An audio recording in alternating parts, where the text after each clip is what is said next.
Welcome to the Future of Customer Service podcast. I'm Andrea Paulton from Inventa, and I will be interviewing customer support and service professionals to see what is currently working well, what issues they're trying to overcome, and the future success of customer service. Hello there. Today we have Andru Castle from the Tennis and Golf Company. He's the Director of Customer Service. Thank you so much for being here, Andru. Can you tell us a little bit more of what you do for the Tennis and Golf Company and what the Tennis and Golf Company does? Absolutely. Thank you for having me on, Andrea. So the Tennis and Golf Company is the largest specialty retail store in the Midwest. It was bought by some new owners about a year and a half ago, one of which was a former CEO that I had worked for. And they wanted to get into the online and retail industry once COVID started to hit and physical building numbers kind of started to drop. And that's where I come in. I was the guy they called in to kind of set up a customer service department. Eventually down the line, as we continue to grow, we'll go ahead and get a team together and kind of expand from there. But that's essentially what I was. I was the guy they called in to get everything kind of built from the ground up and get things running. Oh, that's great. I actually love that spot to be because you get to really bring in your your experience. And it's kind of cool to do that because then you can like help them grow and help them to get them to the place where you want to be. So you said that they're online, a lot of stuff is online now, or is going to be. If it wasn't for COVID, would they still done that? Were they going there anyways? Or because of COVID, did they move everything online? No, the long-term plan was definitely to move to the online retail kind of sector. It's something they had previously done with the company I worked at before. Um, COVID just kind of really sped up the time frame of how quickly we need to be online as we went from, hey, we're going to be mostly in store and slowly build the online brand to all of a sudden, hey, we're 100% online as of yesterday. So let's get the website up and running. Oh, wow. Yeah, a little bit stressful, a little bit stressful. Yeah. Um, So tell me, are you already then doing customer service work or are you still building up to it? So right now I'm handling all of the inbound traffic from customers. We started with just the one website, which was tennisrackets.com. We've now acquired skates.com. So we're moving to the inline and ice skate world as well, which is a area I'm very familiar with. And we also have golfclubs.com now. So slowly we're starting to build the various sites that will become the tennis and golf family. But as of right now, myself and one other individual that I've picked up, another gentleman I've worked with before, we're handling all inbound calls, emails, returns, the whole gambit. But it's a good place to be because that's how you really get a feel for what it's going to be like working in that department for the companies. Whenever you move to a new variety of product, or even a new industry, it gets really stressful because you don't know what to expect. And it's been nice to kind of get a firsthand view, being in the trenches of what's going to happen as we continue to grow. Yes, for sure. So tell me then, since you've actually already are doing the work and you and your other partner that's doing customer service with you, what are you doing to promote great customer service? So our first big thing that we like to push is we're always going to side with the customer as best as we can to try and help them out. If whether it's a shipment not being received, which is an unfortunate reality we're living in right now with USPS being delayed and even UPS and FedEx to a degree, we're doing whatever it takes to make sure the customer is taken care of first and foremost, putting that customer first.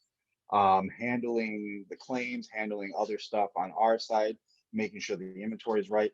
That's going to come secondary to making sure that our promoters, our customers are our biggest priority. And so we're going to be on the front line of speaking for them, being advocates for them to our buyers, to our marketing team, to our IT and our CEO, even making sure we can do whatever we can to help them out first and foremost, and then helping out the company second. That's great. That's such a great place to be to do that. So since it's just the two of you guys, limited resources, how are you dealing with that? So, and this is another reason why I was very happy to come on board when I was originally reached out to by our CEO to come on for this new venture he was doing. Um, I know that Andy Sheffer, who is our CEO, has always been one of the kind of guys who leads by example. If there's shipping that needs to be done, doesn't matter whether he's the president or just a guy on the sales floor, he's out there ringing out orders and getting things packaged up to go out the door. Everyone in the company has been tremendous in keeping that kind of mentality, from our IT and our marketing and our content team all the way down to our customer service team. It helps that a lot of us have worked together previously. So there's really a good dynamic, a good chemistry there. We kind of know how each other thinks and functions, but everyone's pulling double, triple, quadruple duty to kind of get through until, we can be in a good place to hire the staff we need for all the additional positions and work that needs to be done. So it's one of those, everyone kind of is a jack of all trades to an extent to make sure that we keep everything afloat as best as we can. Yeah. So it's almost like you guys put together the dream team. Since you guys already knew each other before, it makes things so much easier. I like that the CEO is actually digging in. And to me, when you see that, first of all, that's cool. But also what happens is you really learn what customer complaints are even happening, what they're saying, how they use language. So you can use that language in your marketing and sales or in your customer service language. So it's a really good thing. And for those of you guys that are listening, as you guys know, with COVID, we're all from home. So you might have heard a dog or maybe a cat even. Both Andrew and I have animals in the background. So just deal with us. Yeah, my both my boys are fairly vocal people, especially when I'm not paying attention to them, and my cats like to snuggle at the most inopportune time. So for those of you who are viewing, you might actually see them pop up from time to time. I'll do my best to keep them at least quiet for the best of my abilities. Oh, love it, love it, love it, love it. Okay, so now you started this new customer service role, or you started this department really. What are you measuring? What right now is the most important thing that you guys are measuring to see if it's successful or not, what you're doing? So we had utilized Net Promoter previously at the last company that we had worked in. We are utilizing Net Promoter again to kind of keep track. I've always been both a fan and a detractor as it works for Net Promoter because it gives you a good temperature reading on how things are going from an overall, like an overview standpoint. Um, Being physically on the phones, viewing emails in real time, seeing sales as they kind of come in, and being on the ground, it gives you a better sense of the direction that you're heading in and how customers are kind of feeling about you and the company you work for, strictly because you're going to be getting real-time opinions, real-time, decisions being made by customers. If they're telling you, I'm probably not going to shop with you again, or, hey, you guys made my holiday or my kid's birthday, etc., chances are you're going to feel a lot better about the direction you're heading in and what you need to do from that standpoint. So the big thing for me is, while we do have metrics that we keep track of, and I say metrics in a loose sense, right now we're still building everything together. So we're still using analog phone systems. We're kind of keeping a tally as we go of the actual phone calls we're taking a day, as opposed to being able to look at a report. But a lot of the actual metrics we're using are just kind of guidelines at this point. This is what we're aiming for. This is what we want to hit. Eventually down the line, when we have better technology and reporting available to us, it'll be a lot easier to keep track of those things. But for the most part, it's just a general sense of being in there in the moment with the customers and kind of talking with them and getting a vibe for how everything's going. That's really dictating how we continue to push forward and how we evolve as we keep, moving forward as a company. Yeah.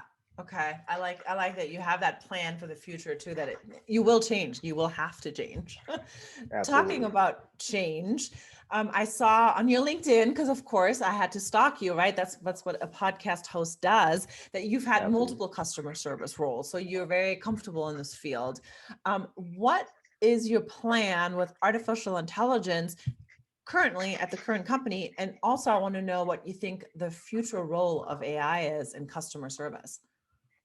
So there is a lot of manual stuff that is still being done behind the scenes. A lot of people think that it's being handled by, a program or some sort of app that's built into the website, whether it be automated update emails or, making sure the tracking information gets loaded and sent to the right people. a lot of times that's not something that's built naturally into the website or the system or the shipping program or even the point of sales programs that you're using. I don't think a lot of people, whether it be they don't have retail experience themselves, or they just don't realize it because technology evolves like that. A lot of the updates for stuff that's on pre-order that we sell through the website, those updates are all being sent by myself and the other gentleman who works for me. So there, some days there might be 3 orders to update, some days there might be 150 orders to update, and we've got to go through each email manually. So a lot of times, there's things that can kind of slip through the cracks. I think artificial intelligence in the long run will solve a lot of that problem once the programming, the coding is there to push those things automatically to our customers. And I'm happy for that in the sense that they're going to stay better informed of how their order is going, what's happening on our end. They don't just think we've disappeared after we took their money. That's not a good thing.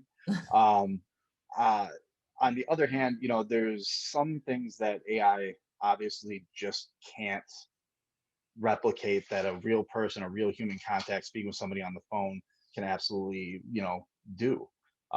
Reassuring someone that, we're handling this with this claim with UPS, or that don't worry, we're making, here's your order information. That they're panicking because their kid's birthday is on Friday and they need to make sure the order goes out today and it's 15 minutes before the cutoff. Chances are, if you call in, you talk to us, and you explain what's happening, we're going to do everything in our power to make sure that gets done. That's not something a computer can necessarily handle without just placing an order from a customer. So on one hand, I'm seeing the evolution of what artificial intelligence and like a better automated system can do in terms of increasing the customer's experience, and improving the customer's experience through shopping on our website or even our physical location.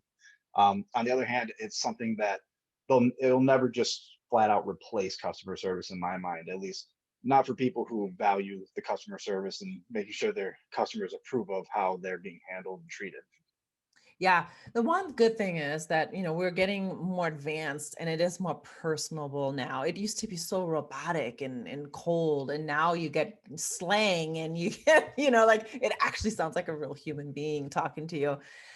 There's a somebody that I interviewed. It's actually a customer of ours, and they have a ski mountain, multiple ski resorts. And it made me think of you and your business, because you were saying you do the skating, that you do the tennis, you do the golf, and they were doing the same thing. They were doing everything on their own, answering everything. And then all of a sudden it became too much, which is good. They were growing, right?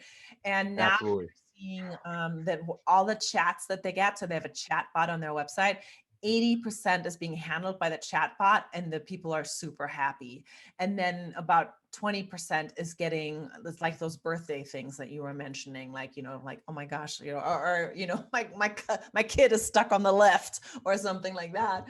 And those are getting escalated, but they were able to free up their customer service so much because their chatbot was, it's called natural language processing, where it's really just normal talk. And then, they had to talk about COVID and coronavirus and the pandemic because everybody's using different words. So it's definitely gotten so much better.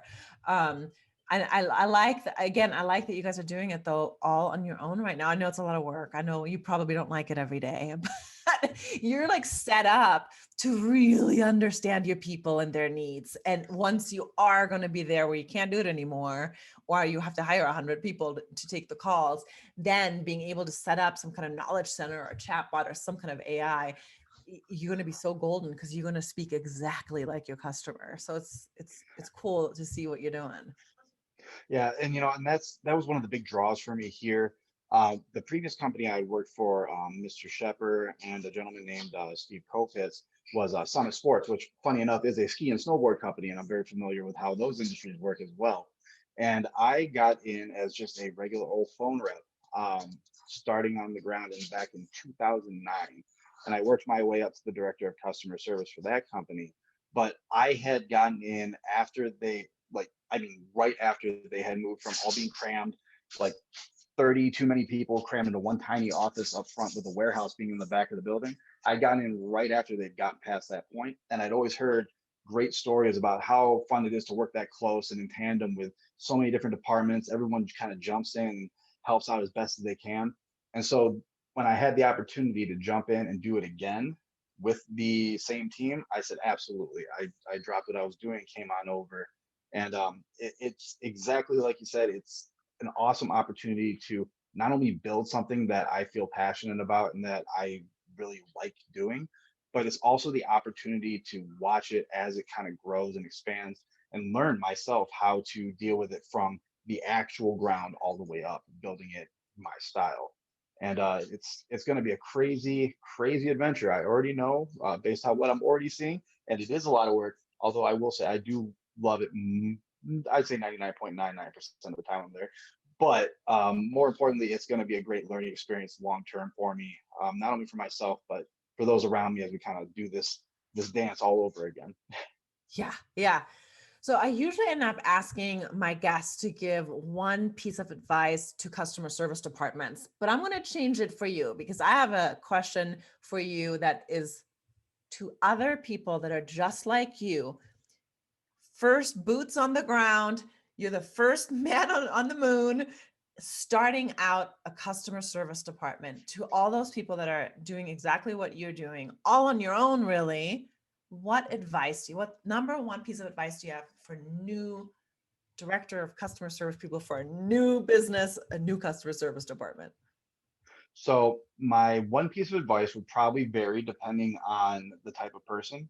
If they're like me and they're often kind of a perfectionist and therefore kind of get down on themselves when things aren't going 100% according to plan, um, keep in mind things are not anything like they have been ever in the time that I've been around, or most likely that others have been around. COVID has changed things, technology has changed things, and will continue to keep changing things. Got to remember to take it easy on yourself. You can't take it with you when you go home, and you can't take it from customer to customer either. You know, each person, even if they're asked the same question 1,000 times a day, that person doesn't know that the 999 people before them also ask the same question. You can't take it out on them. You can't get down on yourself like you didn't do something. It's gonna get better as time goes on. For those who are familiar with maybe like the customer service experience and are just trying to grow their own brand, you got to remember that at the end of the day, you know, customer comes first. You're trying to build the company, and obviously you want the company to do well, but you know, you're providing, or at least you should be trying to provide top-notch service regardless of what happens. At the end of the day, the only way to keep the company going is by helping those customers out and advocating for them and being their number one fans. So I'd say that the biggest thing to keep in mind for those type of individuals would be to just make sure you remember that the customer has got to be number one.